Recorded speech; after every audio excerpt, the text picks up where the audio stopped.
Just wait a few seconds so I know this is definitely live. And we are. So, hello everybody, and welcome back to MUFC MPP here on YouTube. My name is Brooks, and today is Tuesday the 3rd of December. There's been a bit of a, I wouldn't say breaking news or shock news. As you can tell by the title and the thumbnail of the video, Sporting and Sweden striker Viktor Gyökeres has been linked once again to Manchester United, not in the January transfer window or anything like that. If this deal was to happen, it would take place next summer. Now, I'm just going to read the report out for you guys. It is by Pletigo, I think quite a reliable source. They say Manchester United have now held initial concrete talks for Viktor Gyökeres about a potential transfer in the summer. United are now fully involved in the race to sign him. The deal will require sales first for United. Man City have also intensified their efforts in recent days. Now, make of that what you will, but from that, I take a couple of different things. One, sales. Manchester United fans always seem to have, their own opinions on who they think should leave Manchester United. This doesn't necessarily mean that, we're going to sell Højlund Xerxes just so we can get Viktor Gyökeres. We might be looking for, look, I know Xerxes scored 2 against Everton. I know Højlund scored 2 against Bodo Glimt. They're both good strikers and will definitely score more goals for Manchester United.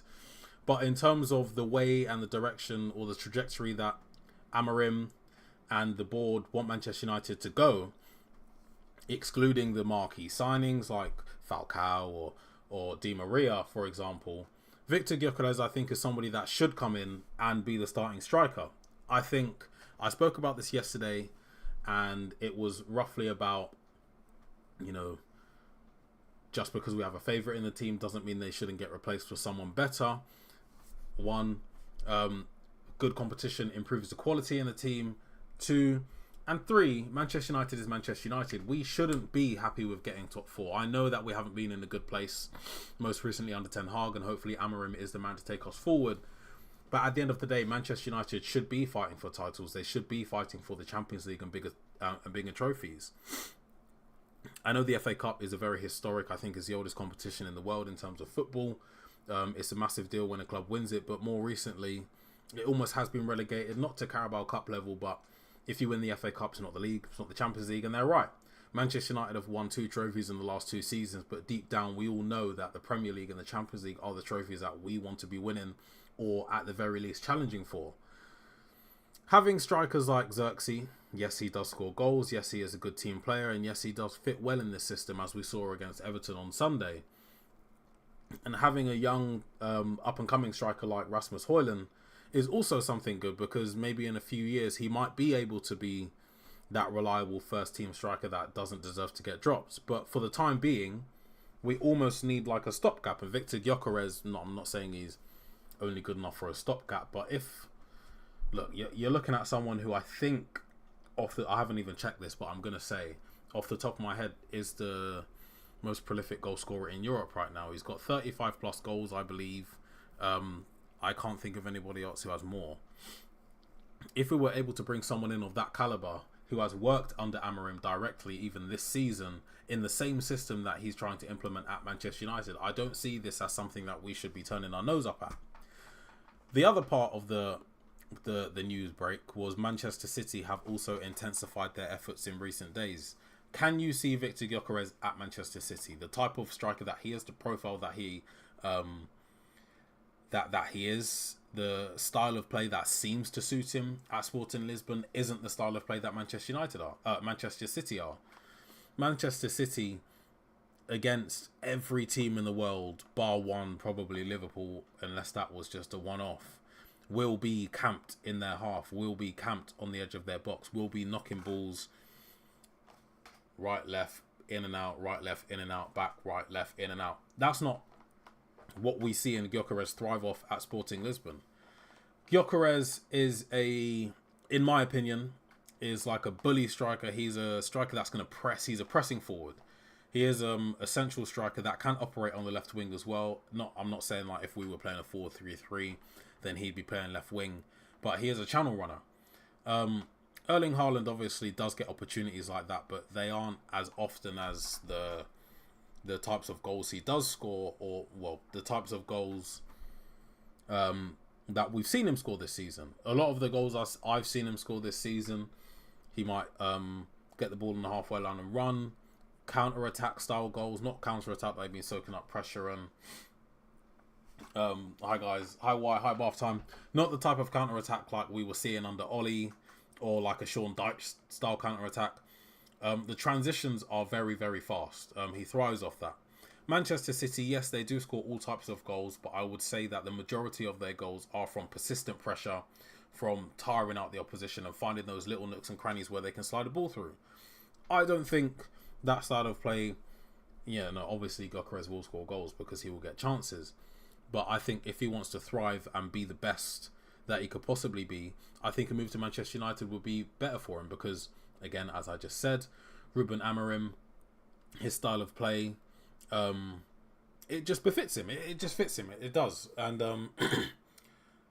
that's why I'm not really too concerned that Manchester City are apparently intensifying their efforts to sign him.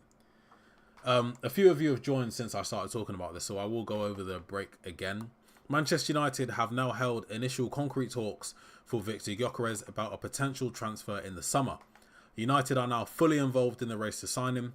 The deal will require sales first for United. Manchester City have also intensified their efforts in recent days. Now, what I want to do is go through a few potential sales that we could be looking at, some realistic, and I'll probably put a couple of dream sales in there.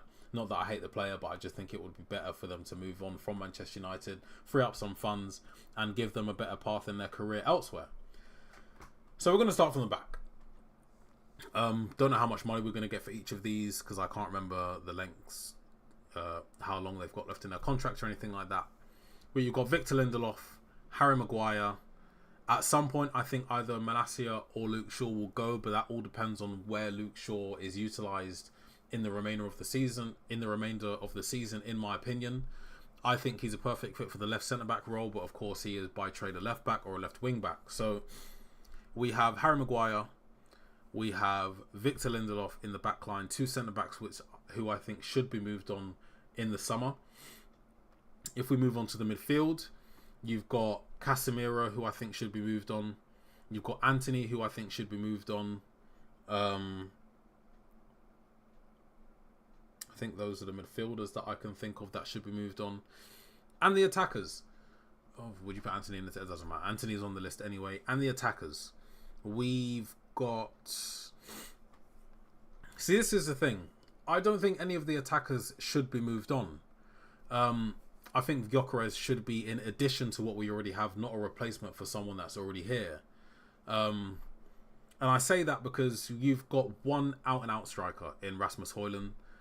You might want to say that Xerxes is an out-and-out striker, but I don't believe he is. I think Ruben Amorim, in this formation and this style of play that he's trying to implement, Xerxes should and probably will be Eriksen as well. Sorry, yeah, Eriksen. Yeah, definitely let me know if there's anybody else. Well, my mind had a blank. Eriksen is leaving, though. This isn't speculation. He is leaving in the summer. It's already been confirmed. But Xerxes, I think, would thrive best in one of the 10 positions as a rotation. Whether or not he wants to be considered as a rotation or a sporadic first-team player is something which I don't know. But I do think that his best qualities as a footballer aren't as an out-and-out 9. Someone who's going to have to press, someone who's going to have to make those runs over and over and over again. I think having Højlund and Gyökeres as a rotation, I think would work perfectly, because there you have someone who, in Gyökeres, has the age on Højlund. I know he hasn't been doing it for so long, but he does have more experience than Højlund, and he has found the back of the net multiple times. And I know Højlund does score goals, but we hear it a lot at Manchester United when we say that Rashford is the only player that has scored 30 plus goals in his career, and it's true. You can't be saying to people you can't be challenging for anything if you only have one player who has a history of being prolific. And even then, Rashford doesn't have the biggest history of being prolific. Gyökeres doesn't have the biggest or longest history of being prolific. But if you just have one player who has some sort of history of scoring loads and loads of goals, what happens when that one player starts to drop their form? If you have two players who have a history of being prolific, yeah, one player might drop their form, but you'd hope that the other one can deliver. If you have 3, 4 or 5 players that have a history of being prolific in terms of goal scoring, assist or goals and assists or creating opportunities, I think then you have something there which you can really build on. I'm a big fan of Gyökeres. I speak about him a lot. I love the way he plays. He's kind of my type of striker. He, in terms of his ball striking, in terms of the way he finishes chances, it's similar to Højlund. They leather the ball, they put their foot through it, they put their laces through it. Look at the way he takes penalties. If you've seen him take a penalty against City, he blasts that ball. And I think when you're a striker, and you have the ability to genuinely kick the ball as hard as you can and keep it as quite relatively accurate, I think you're onto something, and Gyökeres is a perfect example of that. I think he reminds me of a striker from 15 years ago. He's obviously not as good as Adriano, but the way they put their foot through the ball and it finds the back of the net, I love to watch. You've got players like Kaka, you've got players like Drogba, you've got players like Rooney. All of these greats of the Premier League, apart from Kaka, they all have one thing in common. They kick the ball as hard as they possibly can. Football nowadays, all of this is my opinion right now. Football nowadays is so much more finesse, it's so much more delicate, it's so much more intricate that we've almost forgotten what it's like to see someone actually just kick the ball as hard as they can and almost rip the back of the net off. There's a reason it worked for so many decades, and I'm not sure why we've gone away from it. Gyökeres, I can't get over the assumption or the belief that he would be the perfect fit for Manchester United right now, and I think we should be doing everything to get this guy in. Yeah, get rid of Maguire. Yeah, get rid of Lindelof. Get rid of Eriksen. Get rid of one of the fullbacks. We even yesterday we were reporting that Diogo Dalot may be off to Madrid for 50 million. I'm just going to read Bath Times comments here. OMG, look at this guy with the working webcam. I actually don't know what happened to it yesterday. It literally disconnected and then reconnected almost instantly, but of course I wasn't going to restart the stream. After Pogba, I'm very reluctant to sign players from foreign leagues because that places a huge emphasis on their physicality, because even players like Dan Burn are ridiculous athletes. Yeah, and that's something else. I'm glad, well, I'm not glad you brought specifically Dan Burn up, but I'm glad you brought it up in general. Because as fans, obviously 99.9% of fans haven't played football at the highest level or a relatively high level. So they look at people like Dan Burn, these FIFA players, they see Dan Burn with 40-something pace and think, oh yeah, Dan Burn is nothing, he's not that good. But when you're on the pitch, all of these footballers, one, they're faster than us, they're stronger than us, they're better technically than us, they're smarter than us. Everything to do with football, they're better than us. But we see them as, oh, these... How many times... I've said it loosely. I know what I mean when I say it, but how many times will you hear people say, oh, he's rubbish, this guy's rubbish, but they actually mean it? None of these footballers are rubbish. You don't accidentally end up in the Premier League. You don't, apart from that one guy who claimed to be Freddie Adu's cousin or something. That was obviously a joke. That was obviously an accident. But you don't accidentally end up a Premier League footballer. Premier League footballers, Serie A footballers, Bundesliga, the French league, any top 5, 6, 7 league, these guys are elite footballers. These are the 1% of the population that are good enough to play top level football. Bringing in someone like Victor Gyökeres, we have to focus on the qualities that he does possess. He's very strong. Ali Dia, that's it. He's very, very strong. He's very fast. He's better on the ball than I think people realise.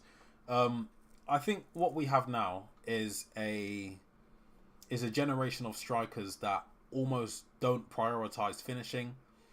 Take a look at someone like Gabriel Jesus. Not a prolific. He's never been prolific. But his qualities are... He's very technical. He's a very good dribbler. I would say he's almost like a winger playing as a striker. And we have a lot of these types of players. I think I'm going to talk about Nicholas Jackson now. I think with Nicholas Jackson, for example, you have someone there who's a very good mix. He's still young and he's still got a lot of potential to live up to. But I think with him, he has a good mix of ruthless aggression. He appears to be a bit of an airhead, almost like the only thing on his mind is kicking the ball in the back of the net. He's very good technically, which is what I think some people choose to look over because of agendas and such. But at the same time, he can put his foot through the ball. He can become a bit of a bully. He can become a bit of a brute. But more often than not, what we see nowadays is the false nines, the smaller, more technical strikers who don't prioritise their ball striking ability, who don't prioritise just ripping it in the back of the net. They want that nutmeg. They want the la croqueta. They want to dribble past someone and then finesse it in the bottom corner. But with GYOKERES, you have someone there who all he's going to do, because the first thought in his head is how can I get as close to the goal as possible, as quickly as possible, and get a shot off as quickly as possible. These are the types of strikers which I think Manchester United definitely should be looking for. Bath Time also says Shaw and Maguire need to be replaced with homegrowns, Branthwaite and Gahey, for example. I don't think we'd be going in for Gahey. I don't know. I think Gahey's very good, but I think at this point, Branthwaite is probably the one who would be top of that list. How much for GYOKERES, Wise says? I'd say probably around £60 million. I once checked this. Harry Maguire is faster than Tom Cruise. These guys aren't slow. They're slow because Harry Maguire versus Raheem Sterling, obviously, Harry Maguire is going to look like he's running backwards on his hands. But if you were to have a race with Harry Maguire, he'd probably keep up. He'd probably beat you. New here, does MPB stand for male pattern baldness? More poor banter. Oh, you got done there, fire up. I was looking for Man United and male pattern baldness friends. I'm not bald. I actually have hair. I'm growing it out at the moment. So you've probably seen my hair a couple of times, but I do actually have hair. I am not bald and I'm not going bald. However, being bald isn't a bad thing. I don't think it's a bad thing. Some people might think it's a bad thing, but I don't. It's not so much the players, it's their homegrown status. We are right on the limit at the moment, and every homegrown sale needs a homegrown replacement. Homegrown sales for Manchester United. Harry Maguire, and I think that's it. Other homegrown players that we've been linked with, you've got Branthwaite, you've got Chris Rigg from, I think his name is Chris, but Rigg from Sunderland. We were very loosely linked with Gahey last year, but I never really saw that as anything concrete or something that could materialise. Can I think of anybody else who has homegrown status? I don't know. I see, this is the thing. I'm not saying I think Luke Shaw will get sold in the summer, because I really think it does depend on where he does play this season. If he's been deployed in the left wing-back role or the left midfield role, I think he's more likely to end up getting sold than if he was playing in the left centre-back position. Because, I say this because I think in this system, we saw against Everton, I think he's perfect for the left centre-back role. I don't think there's a flaw in his game which would leave him exploited at the back in a back three. He's comfortable on the ball. He's very technically sound. He's fast. He's strong. He's not as small as people think. He's 6 foot. He's able to get forward, and his progressive passes are quite good. I actually think, hate me or love me for this, I think he's a better left centre-back option than Lisandro Martinez. The only reason I'd say he's not is because of his availability. When he does play, he's very good, but at any moment, he could be injured, and he could be injured for a very long time, and that's the only downside to Luke Shaw that I can think of right now. Joel Malman says, I would love to get these players, but our finances are so bad, and we will have to pay 200 million in owed transfers before we can start getting any more. I might be wrong here, so correct me if I am, but owed transfers I don't think weigh too heavy on what we can do in the summer. Like, for example, Xerxes, we owe 20 maybe something million, but we don't have to worry about paying that 20 million next year. That gets spread out over the course. Like, for example, someone owed money for Lukaku for years. It might even be Inter Milan. Who do we sell Lukaku to? Was it Inter Milan? I think we sold him. I think we might still be owed money for that, and that happened years ago. These transfer costs, unless they actually refuse to pay them, it's almost like to the side automatic payments that get taken out every year. So obviously we don't have the biggest budget, but we do have some sort of a budget, I hope. And obviously we will be selling players as well. And with the player sales, come the wages get taken off the bill. And let's say, I'm not going to be able to think of exact accurate numbers. Harry Maguire, 250k a week. You can get 20-something million for him, 20 to 30 million for Harry Maguire. You're not just getting 25 or 30 million pound in the transfer budget. You might end up getting 30-something million, because with that 250,000 pounds a week, you know what? Let's do some quick maths. 250,000 pounds a week, 250 times by 52, because there's 52 weeks in a year. That is an extra 13 million pounds that you could potentially add to a transfer budget. Obviously, not all of that will go on the transfer budget, because wages do need to be accounted for any sort of replacements. But it would be, let's say, 25 million plus 13 million in wages for the year.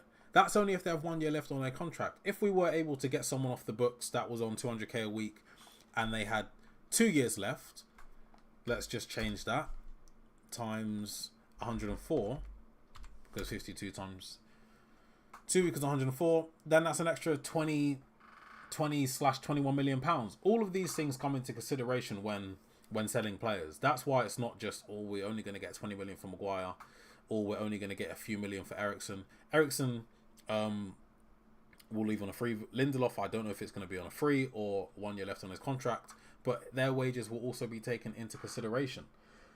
Bath Time says, if we don't get Champs League, I think Dalot and Garnacho are the ones we can get the most interest in. I still don't think we should be selling Garnacho. That 660 million to 606. Oh my god! I thought you said we paid him when we sacked him. That 660 to Ten Hag absolutely killed us. Yeah, it did. It was a big investment that we definitely did make a mistake on. Owed transfers weighed massively, as the accountancy is to divide the contracts. Sorry, a new comment just come and lost it. Where was I? Owed transfers weigh massively, as the accountancy is to divide the contract by the player fee, and then subtract that from that season's budget, i.e. Onana cost us 15 million a season. Yeah. The total transfer fee was like 50-something million, but if we're only paying 15 million a season, so my point was, I don't think, or some people might miss out, or some people might not realise that if we pay 50 million pound for a player, that doesn't mean that tomorrow 50 million pounds is coming out of the bank. It could get spread across. And that also, what I was meaning was, when we sell a player for 20 million, that doesn't mean we're just getting 20 million in the transfer budget. Add on the wages that we're saving, they might put an extra 5, 6, 7 million pound in the transfer budget. So everything adds up. It's called amortization. Amortization or amortization, I think. Yeah, anyway. Wages are treated like expenditure on the accounts. Yes, guys, make sure you smash the likes. But yeah, back to the actual reason why I started talking about this. Yeah, Victor Gyökeres. I definitely do want Victor Gyökeres at Manchester United, whether or not that means we have to sell some players or not. I think he is a perfect fit for Manchester United. He's definitely a perfect fit for Ruben Amorim, because we've seen him do it. Yeah, we actually love Bath Time on the MPB channel. Bath Time is one of my favourites. So Giles' figure of 200 million in owed transfer means we could be losing, say, 45 million a year of our transfer budget for players that are already here. Yes. Again, I always speak about this. Well, you know what? I think if you like football and you have a working computer or a console, play Football Manager. Aside from being a football simulator, it does actually teach you quite a bit about the finances of clubs, the way contracts work, the way clubs are actually run. It does actually teach you quite a bit about football in general. So definitely take a look into that, because it does teach you some things about what's going on right now with Manchester United. But as I was saying, yes, I would definitely love to get Victor Gyökeres in. Because why not? He's prolific, and he will definitely... I think he'd definitely get probably around 20 goals. 20 goals at least for Manchester United this season.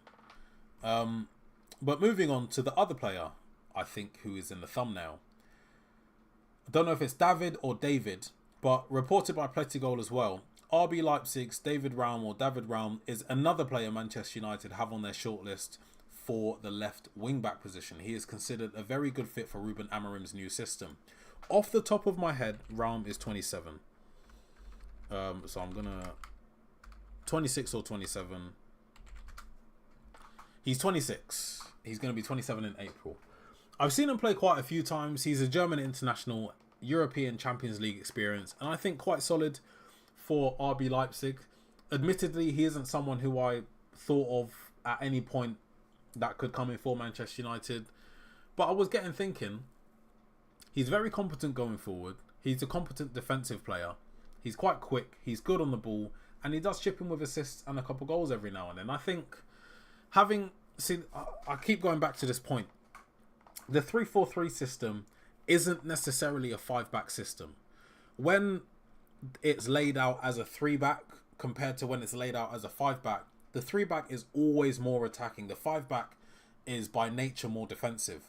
When you have people in the right midfield and left midfield roles that are predominantly full-backs, I think what that could do naturally is help make the team lean towards a more defensive structure, because, you know, by trade, fullbacks' primary job is to defend, is to get a few crosses in.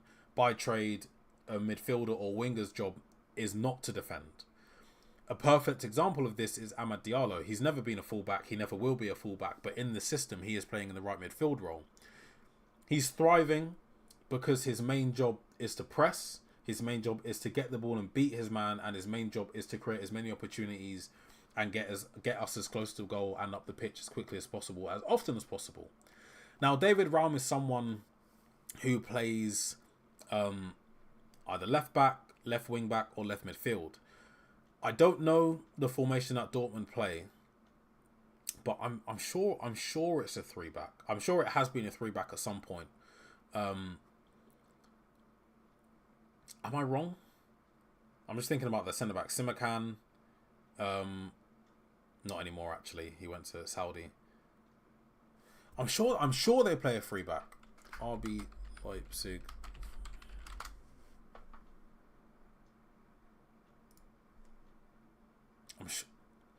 Yeah, so their formations go from 4-4-2, 4-2-2-2, to 4-3-2, 3-4-2-1.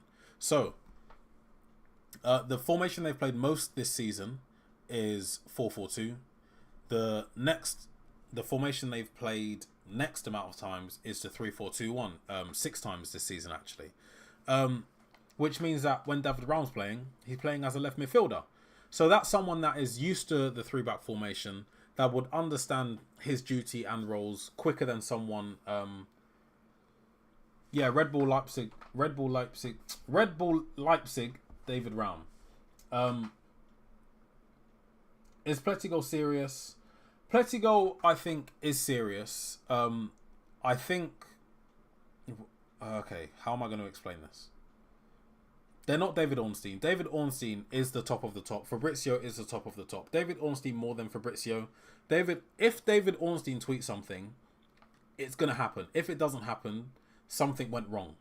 If Plettigol tweet 10 tweets, 10 reports, I'd say over 50 or 60% of the time it is legit. However, it might not happen. They just haven't waited as long to get the confirmation. That doesn't mean that David Raum is coming to Manchester United. It might just mean that we're looking at it. And you have to look at the way reports are worded as well. That is very, very important. it doesn't say that we're going to get him. It doesn't say that we've inquired. It doesn't say that we're talking to him or his agent. It only says here that he's on the shortlist. He might be on the shortlist. He probably is on the shortlist. There probably is about 15 to 20 left wing backs on the shortlist. But David Raum, who they've found out about or decided to tweet about, probably is someone that is more likely to end up at Manchester United than some of the other names. We've obviously heard about Ait Nouri. We've heard about Milos Kerkez. We've heard about Alphonso Davies. We've heard roughly or loosely about Theo Hernandez, or that might have been more of a pipe dream. But now we're hearing about David Raum. If you haven't noticed, every week or every few days we're hearing about another player on a shortlist or another player that Manchester United are scouting or looking at. And I think that's good. I think that's very good, because it shows that we're addressing the issues that we know we already have. It also shows that we're acting on it. It also shows that we're putting in the work now, so that when we get to the summer, it's not late August that we're, let's try and get someone else or this and that. Hopefully what this means is when the transfer window opens, not on the first day, but we will be getting deals across the line. We will be ramping up the efforts to get these players done, rather than in the last few weeks of the transfer window, leaving Amorim or whoever the manager is at any point in time, not enough time, not having a pre-season with the player, going into the 4th game of the Premier League with 2 new signings. It doesn't work. And I think all of these reports are positive, in my opinion. ZM, I don't know if that's an M in the shape of a symbol or like just actually a line. I think Cunha for the same price would be better, in my opinion, but GYOKERES, especially as an ex-player, would slap. They're 2 completely different players. If we were to sign Cunha, he definitely wouldn't be the number 9. He'd be battling with the 10 positions, I think. Cunha's not prolific. He's good link-up play, good interplay, but he's not someone that's going to do the same job as GYOKERES. I think for that 9 position, in this system, it requires a certain type of player, and I think GYOKERES fits that almost perfectly. Sancho has scarred me from Bundesliga players. I only want Bayer Leverkusen players because of that formation.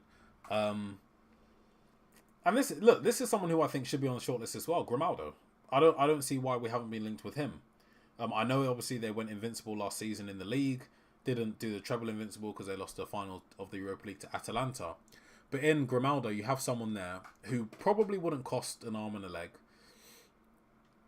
He's an experienced age, in or approaching his prime. Absolutely tore it up last season. Showed everyone why he should be considered as one of the best left wing backs / left midfielders in world football. And even though Bayer Leverkusen done that, I still think Manchester United would be a step up. I don't think it will be too long until his name gets passed around or reported to be on the shortlist, because he definitely will be on the shortlist. He's a specialist in many areas. He's a specialist left wing back.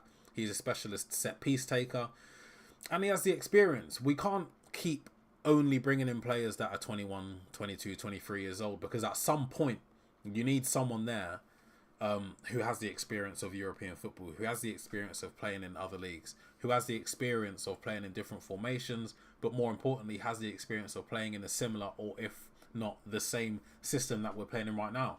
And David Raum, Alex Grimaldo has all of these qualities. I think he's definitely on the shortlist, but obviously it hasn't been reported yet. Zed says he's good at crossing and wears low socks. Don't know too much about him though. Would rather 15 million on Alvaro, Theo Hernandez, Davies, or someone on a free. Maybe Anthony left wing back. Nope. Anthony needs to go. We need to get some money for him. Grimaldo is a massive shout. I think he's a very good shout. I think he's very good. Grimaldo, I think he's like 28. Oh. He's 29. He's just turned 29. I don't think he'd cost that much. I think Leverkusen got him on a free as well. So, any profit they do get from him will be profit, which does definitely tie in to the negotiation phase. I reckon we could probably put in a 30 million or 30 something million for Grimaldo and be able to get past the first firewall of the fee. He's definitely not my first choice. As I've always said, Teo Hernandez is my first choice, but he also is the most unrealistic of the lot. From what Ineos and Amorim have said, I think physical players from the Premier League like Cunha should and would be the priority. Our team are weaker than a toddler in most areas of the pitch. I just don't think... Look, I think Cunha would be good for United, but I don't think he would be the number 9. That's what I'm saying. I think if we were to get Cunha, it would be a similar situation to Xerxes. Yeah, he's a striker, centre-forward type player. But we signed Xerxes under Ten Hag for the number 9 position. We didn't sign Xerxes under Ten Hag to play in the 10 because that's where Bruno plays, that's where Mount plays, that's where Mainu could play. But now we've got a different manager who has an ideal type or an ideal prototype of a player as a striker, which is GYOKERES.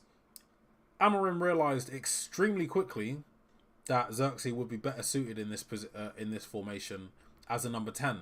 And I think if Cunha was to come in, Amorim would quickly realise, yeah, he's physical, yeah, he's strong, but he doesn't have the same qualities as a Victor GYOKERES, who is his ideal striker mould. I think what would happen is that we'd just end up in the same situation as Xerxes. We don't have a terrible player. We have a very good player on our hands, but he was just being utilised wrong. And I don't think we'll see Xerxes playing in the number 9 position anytime soon. I think what will happen is the same as what happened on the weekend. You almost have like an interchangeable front two. No, I'm discounting Bruno here because he won't be playing as a striker for United under Amorim. But it would almost be like Rashford as the number 9. If Xerxes is playing, then they can change comfortably together, or they can swap comfortably together a few times in the game. Amorim can't play exactly the same system. He might change how the striker works, etc., to cater to the squad and then build a team in his image. At the moment, getting UCL football is the main goal. I don't think if I was at West Ham and I played an exact style of football, I don't think I could go to Real Madrid and play the exact style of football. But I think I'd try and get as close to that as possible because it is a formula that worked. He was unbeaten at Sporting Lisbon. And I think the Everton match showed us the benefits of the system, but it also showed us that there are rooms for improvement. Because there were points in the match where Everton were on top of us. At one point in the match, they had 70-something% possession in the last 10 minutes or something like that. So there are rooms for improvement. But I think if you're able to get your main focal point, if you're able to get the best player, he was the best player at Sporting Lisbon. If you're able to get him and bring him into Manchester United, we're talking about GYOKERES now, by the way. I think it will be very beneficial for Amorim. Personally, I think Xerxes has to be a 10 or he needs to be sold. 100%. That's my opinion as well. He's far too different to Rasmus as a 9, and we need a squad playing in one way, basically, with the Portuguese sports models. Yeah, and this is the thing as well. Rotation is good. Adaptation is good. But if, for example, you have one system that doesn't work, you go to a different one and that might not work, and then you go to another one, it might work, and you go to another one, it might not work. I don't think that's good because there's no consistency, there's no fluidity with the players in the way they're thinking. If one game you're playing 4 at the back, next game you're playing 5 at the back, next game you're playing 5 at the back, next game you're playing 3 at the back, it's going to be confusing. It's going to take time. This is why it's so important that people know that Amorim is going to need time. Yeah, he was brilliant at Sporting, but he wasn't just there in this season. He's been there for a few years. It takes time. When Manchester United get the way rumoured Amorim wants to play, it will be beautiful to watch. We will see stuff that Sporting were doing at Old Trafford. We will see big wins. We will see a lot of goals. We will see a lot of clean sheets because evidently it is a system that worked. But for now, we're playing Arsenal tomorrow. We could get absolutely terrorised by Arsenal. It might happen. On the other hand, we might dominate them. We don't know yet because we haven't seen it enough and they haven't had enough time to fully understand it. Some players will understand it more than others. Some players might take a longer to understand it, but that doesn't mean that we're terrible. That doesn't mean we're back just yet. We have to wait and be more patient. At the real top level, you can't train multiple systems as 100%, as it needs to be 100% on time. details, all that stuff. He needs to choose if he wants to be a false 9 or a proper 9 and then builds that. I'd assume you're talking about Xerxes. I think he's a false 9. I think, he's actually always been a false 9, to be fair.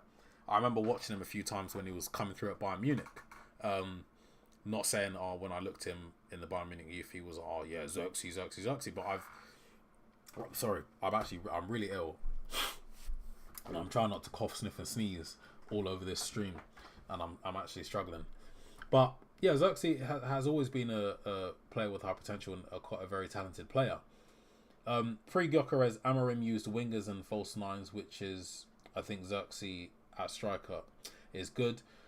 He was an Ineos signing, and I believe our targets and signings were with Amorim in mind. Ugarte, prime example. Chilwell too. If I ever see Chilwell in a United kit, I'm not gonna be too happy. I don't know. I think it's risky to say that the signings were with Amorim in mind, because that would go directly against what Ineos were saying. Ugarte, I think, was just a good sign. I just don't think it was with Amorim in mind. I think it's a very happy coincidence that he's now playing under the manager that earned him his big move to PSG. It just didn't work out at PSG as well as I think. And I think the one with Ugarte is so complicated because we signed him. He's obviously Uruguayan, and at the beginning of the season, for whatever stupid reason, there was an international break every couple of weeks. So I don't think people quite understand how difficult it is. I fully don't. I don't understand it fully, but I don't think people realize how difficult it might be for a footballer playing football every 3 days, pushing their body to the limit, to then sit on a flight for 10 hours, go and play at what would be 3 a.m. for us, have to adapt their sleep so they're not actually yawning on the pitch, do that for a week, and then come back and have to play at a time when they'd probably be sleeping, or they just got used to sleeping 3 days later. I think Ugarte was just unlucky with that, and it's not something that was beneficial to him at all under Ten Hag, because realistically, he's a new player under Ten Hag, never worked with him before, probably never got a proper opportunity to see him in training, so he didn't want to put him into a match when he was already under pressure. So gave him minimal minutes, not because he probably didn't rate him, because we know Ugarte is a good player, but probably because his job's on the line. He would have known his job's on the line, and he didn't want to risk it. This is the issue I had with Ugarte. And he didn't get the preseason either, guys. Remember that. I meant Amorim, if he wants a false 9 system, sell Rasmus and recruit for that. Vice versa if Zerx. Okay, I get what you're saying. I think he wants okay, let me start again. I think Amorim wants the GYOKERES type player up front, which is why I think we should keep Højlund and also sign GYOKERES. I feel sorry for Sporting. They started losing games now, and in the summer they are going to get raided by Amorim. Tough. Don't care. I only care about Manchester United. I do feel bad for them though. But it just goes to show how important Amorim was and how good he was at Sporting. I rate Chilwell far higher than Marc Cucurella and even Reguilon. He has a decent Premier League defender to me. He's not, listen, he's not terrible. I just don't want to sign players that genuinely live in the hospital. Chilwell was the smallest link, but as a left wing back, I feel it was for him. Would you start Xerxes tomorrow against Arsenal? I'd start the same team that played against Everton. Obviously, Martinez and Mainu are unavailable. I'd definitely start Ugarte. I'd start Ugarte next to Casemiro, to be honest. Sorry. I'd start Ugarte. No, because Mainu's... Okay. I'd start Ugarte. I'd also start Bruno Fernandes. I'd start Bruno Fernandes next to Ugarte. No, I wouldn't. It's not being tested enough. See, I like Casemiro, innit? But the only issue I have with Casemiro is his legs. I know he's never been the fastest, but it's going to be Odegaard, it's going to be Havertz, and I don't know if Partey's injured, but I'd imagine it'll be. Is Rice still injured? Basically, the midfield battle is going to be tough because really, on paper, it's going to be 3 midfielders versus 2. Which is why I'm saying I'd rather have the legs in the midfield over Casemiro, which is why I initially went with Agate and Fernandez. And then I put Mason Mount next to Xerxes in the 10 positions. Ahmad on the right.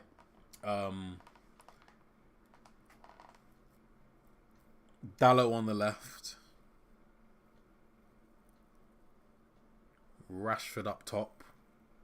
Rashford has to start. Rashford will start. And then, well, oh, by the way, Euro's in the matchday squad. I think he would probably be on the bench. I wouldn't expect him to start. I'd have Shaw at the back with De Ligt, obviously, and Mazraoui. So that will be the back 3. Sporting can hold that 100%. Ten Hag also said explicitly Xerxes, De Ligt, and Agate weren't his suggestions and that he didn't play them really either. Would I start Xerxes tomorrow? Oh, sorry. It's a 16-hour flight from BA to London.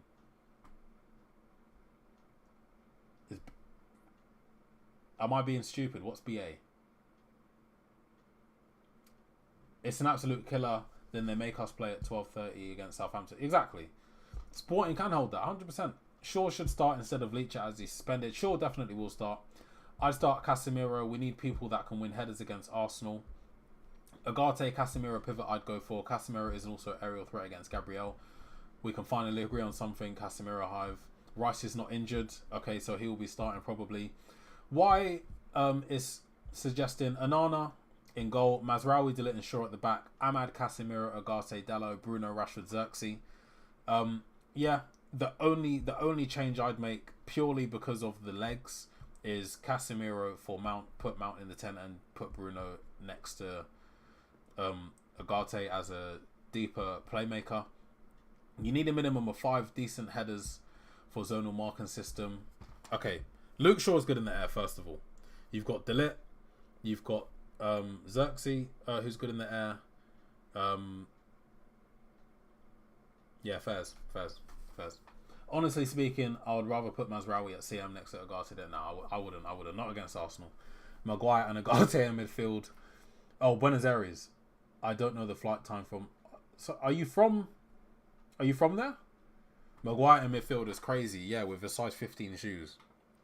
Stomping in the centre midfield positions is insane, by the way. But yeah, to be fair, I actually almost did forget that we were playing Arsenal tomorrow. It's going to be... I don't want to say it's going to be... what's the word? It will obviously be a massive test, but it shouldn't be the be-all and end-all. Like, if we do get fucking dicked down tomorrow by Arsenal, then we can't be like, oh, we need to think about this system. We need to change none of that. It can go one of 2 ways. Very exciting game, end to end, and we get a win. We could get absolutely torn to shreds by Arsenal because they are obviously one of the better teams in Europe. It can happen. Because it's so early on in Amarim's reign, I wouldn't be surprised if either happens. I won't be terribly disappointed that Arsenal terrorised us because I know that we're working towards something. Obviously, I'll be upset and I'll be annoyed. But I won't feel the same way as if Erik ten Hag was still here and we got terrorised by Arsenal. That's what I'm trying to say. Oh, I lived there, but I'm from England. Oh, I see. Xerxes has scored 1 header in his career. He's not good at aerial duels. 6'4" for what? Maguire would look like Godzilla next to Agate. Who knows? It could work. We've had Mazraoui in the 10 before. But yeah, I think the only disagreement I would have is Mount for Casemiro. Put Bruno in the 8 or the one of the 6 positions and put Mount purely for the legs. Purely for the legs, for the press, and the stamina, to be honest. Mount can last 90 minutes. Casemiro can last 90 minutes, but against a very, very good team that's going to have him running around, it might be a bit tricky. If we lose with dignity, then it's acceptable. 100%. 100%. I do want to move on quickly to the last topic, which is a very, very quick topic. Former Manchester United manager Erik ten Hag is on Leipzig's list if they do sack Marco Rosa. Congratulations to Ten Hag. I do wish him all the best if he does end up getting a role like that, because, you know, Champions League football, another European league, another top league to show how good he is in. I'm actually upset it didn't work out at Manchester United, because I was a fan of him when he was at Ajax. But yeah, I think we will sit a bit deep against Arsenal with Maguire, Casemiro. I don't think Maguire starts, and look for Ahmad and Rasmus on the break. I think Xerxes starts, to be honest. I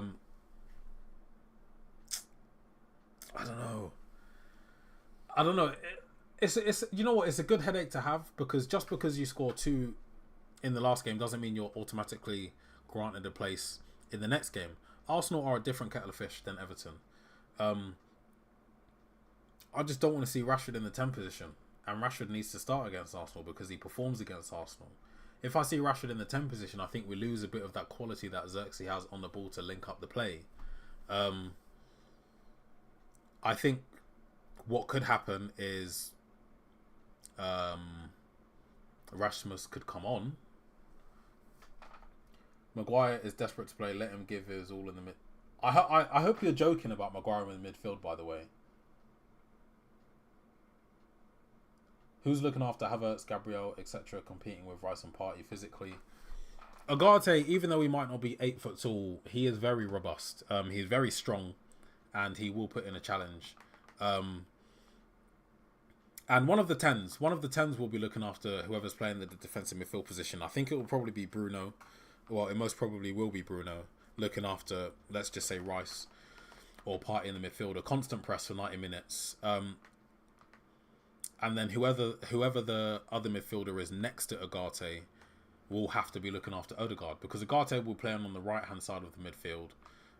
Odegaard plays on the right-hand side of their midfield. So our left-sided centre midfielder will be looking after Odegaard. If that is Bruno Fernandes, I think that'll be all right, because he won't give Odegaard space to breathe.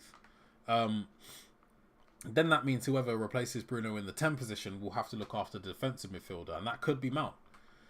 We have to remember, guys, I know physicality is important in football and being good in the area is important, but if we're able to nullify Arsenal and prevent them from utilising the aerial prowess through stopping those long passes, stopping those over-the-top balls, just winning the ball back as quickly as possible, I think we'll be all right.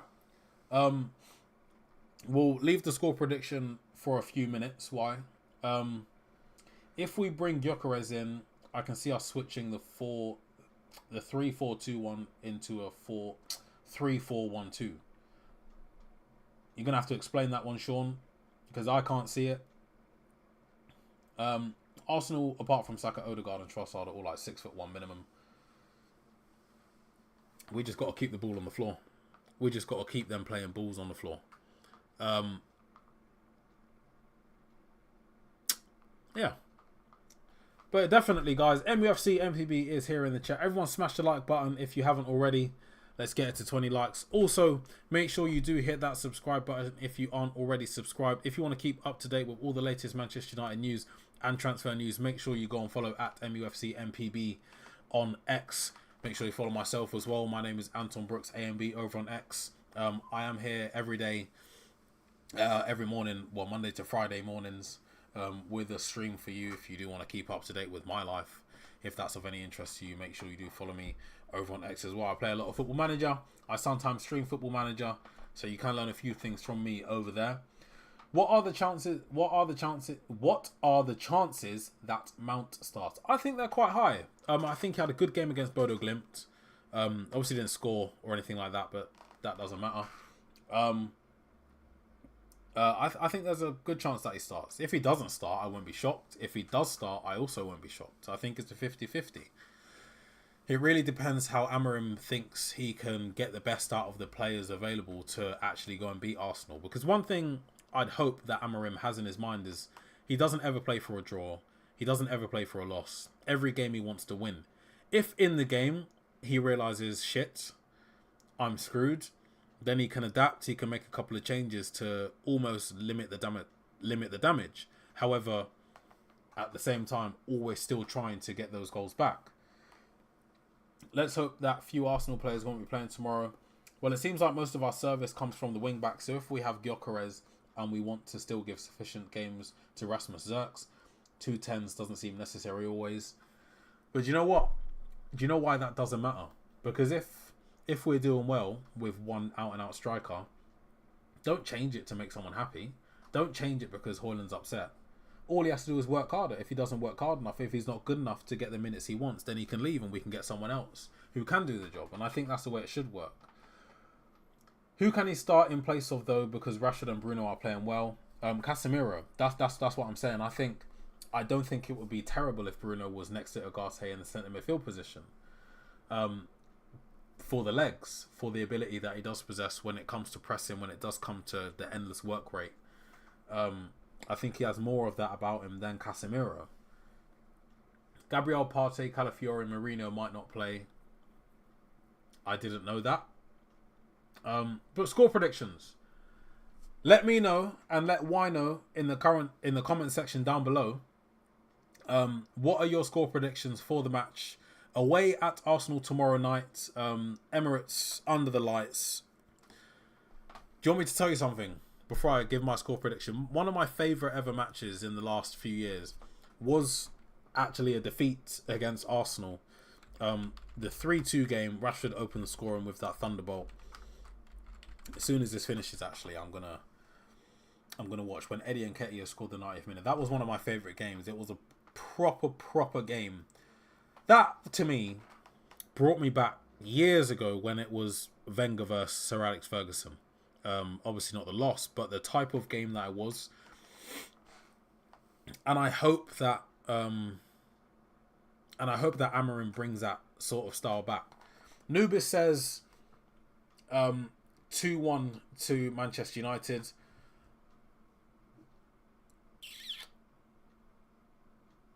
You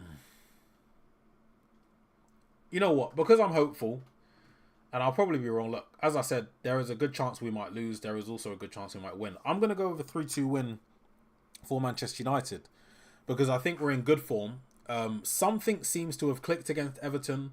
Like, stuff just seemed to work very well. Players were making what seemed to be more natural, progressive movements that fit the type of system that we're playing. So I am going to go with a 3-2 win for Manchester United.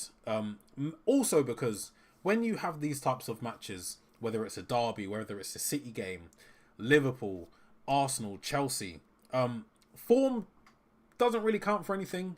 It is just it seems like a one-off game almost. Many instances we were shit under Ollie sometimes, but come up against City we beat them. We were shit under Ollie sometimes.